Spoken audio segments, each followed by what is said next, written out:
Keith. I'm glad you decided not to read out loud. Chapter 10. The earache makes me writhe on the living room davenport in agony, while Mom tries all her nursing tricks to make the pain go away.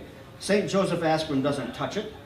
She doesn't have time to make chicken soup, and a can of Campbell's chicken and noodle is too watery. I can barely pry my jaws apart anyway. Dad opens his hearing aid bag, wipes his otoscope with alcohol-soaked cotton, proud that he has this expensive medical instrument, even though he's not a doctor. He pulls my earlobe down as gently as he can, and I scream in pain. His hands are icy, and so is the metal otoscope. Red as a beet, he says. Better call Dr. Markwald. Heinz Markwald reminds me of Groucho Marx from You Bet Your Life, the quiz show we watch on the Nickerson's Sylvania. The doctor has a black mustache and black eyebrows, wears black-rimmed eyeglasses, and talks fast and funny. He carries a black bag that looks just like Dad's, pulls out an otoscope just like Dad's, turns on the otoscope's light, and aims the beam at me like a ray gun from a space movie. So, again, you're sick? Now what? When are you going to kick the bucket so I can get some sleep? Kick what? Never mind. What for are you sick? I don't know. You don't know. You don't know. You make me get out of bed at 1 in the morning. The least you could do is know why you got sick. What now? Broken leg? No. Appendicitis? What? Never mind. What's the matter with you? My ear hurts. That's all? We should cut it off? No!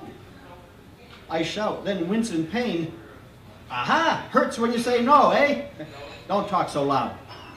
Then he smiles and his voice gets smoother. Okay, little guy. Let's see what you got in there. John, turn the room lights down, will you? Sure, doctor. Why? Why? Because I can see better in the dark, John. Try it with your hearing aid customers. The room goes dark, except for the otoscope's pinhole light, bright with its concentrated beam. He pulls my earlobe gently, and it doesn't hurt.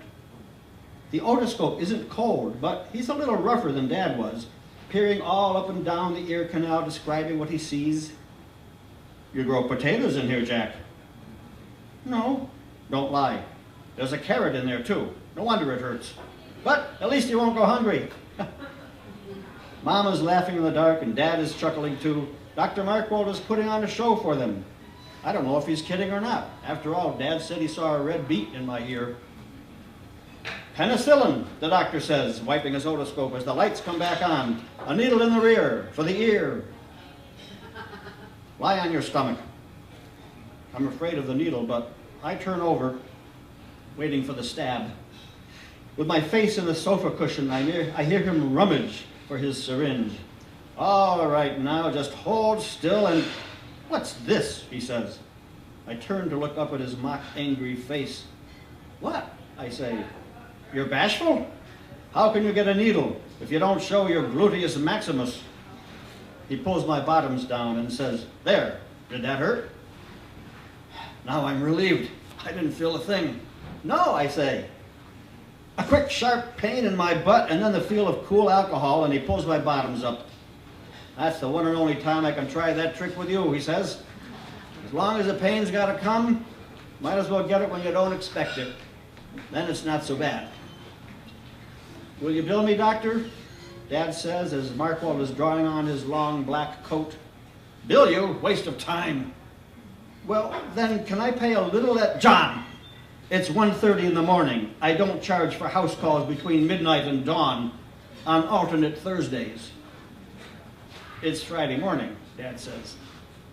Dr. Markwald glares at him, then smiles. Don't push it, John.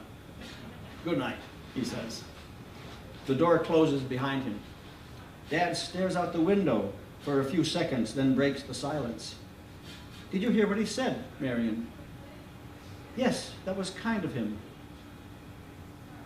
You can see better in the dark, Dad says. I never would have thought of it. Thank you.